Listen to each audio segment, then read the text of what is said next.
চাকরি প্রত্যাশী প্রিয় ভাই ও বোনেরা, আশা করি আপনারা সবাই অনেক বেশি ভালো আছেন। আমার পিছনে বোর্ডে আপনারা খুবই গুরুত্বপূর্ণ একটা প্রশ্ন দেখতে পাচ্ছেন। এই প্রশ্নটা আসে 26তম বিসিএস এবং এছাড়াও প্রাইমারি, নিবন্ধন এবং আরও 11 থেকে 20তম যে গ্রেডের চাকরির পরীক্ষাগুলো আছে সেগুলোতেও কিন্তু এই কোশ্চেন বা এই ধরনের কোশ্চেনগুলো কিন্তু চলে আসে। এই প্রশ্নটা আসে কন্ডিশনাল সেন্টেন্স থেকে। তো এই কোশ্চেনটা আমরা দুইভাবে বেসিকও শিখবো এবং এটা কাটাকাটি নিয়ম শিখবো। কাটাকাটি নিয়মটা আপনারা সবাই অনলাইনে জনপ্রিয় একটা টিচার আছে, ওনাকে চিনেন। ওনার নাম হচ্ছে সাইদুল স্যার। তো ওনার এই যে সিস্টেমটা সেটা কাটাকাটি নিয়ম, মানে এটা কিন্তু এমসিকিউর ক্ষেত্রে খুবই কার্যকরী বিষয়। তো সৃষ্টিকর্তা ওনার জ্ঞান আরো বৃদ্ধি করে দেও শুদ্ধ আমাদের স্যারের। তো আমরা চলেন এই অঙ্কটা, এই প্রশ্নটা আমরা কিভাবে সমাধান করি। প্রথমত দেখেন তো ই বাসে, তার মানে এখানে একটা কন্ডিশন মানে শর্ত দেওয়া আছে, তার মানে কন্ডিশনাল সেন্টেন্স হ্যাড প্লাস ভি3।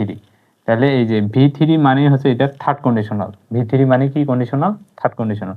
তাহলে যেহেতু থার্ড কন্ডিশনাল, তাহলে ওই পাশেও মানে এক পাশে যদি হ্যাঁ ভি3 হয়, আরেক পাশেও কি হবে? ভি3। তাহলে দেখেন তো কাটাকাটি নিয়ম চলে যায়।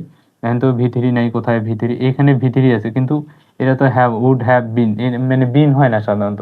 তাহলে যেহেতু হয় না কেন দিলেন? হয় না কেন দিলেন? হয় না কেন দিলেন? এটাই হচ্ছে কি কাটাকাটি নিয়ম। তাহলে এই যে দেখেন একটা অটো অ্যান্সার কিন্তু হয়ে গেছে। আর বেসিক নিয়মটা হচ্ছে যে এই পাশে যেহেতু হ্যাড প্লাস ভি3 হবে, তাহলে এই পাশে সাধারণত হয় উড, মানে উডটাই বেশি হয় আসলে। উড প্লাস হ্যাভ, তা বাকি অংশ হি উড হ্যাভ অ্যারেস্টেড। আর যদি এই পাশে ভি2 থাকতো তাহলে এই পাশে ভি2। আশা করি এই জিনিসটা খুব সহজে আপনারা বুঝতে পারছেন। তো ধন্যবাদ সবাইকে।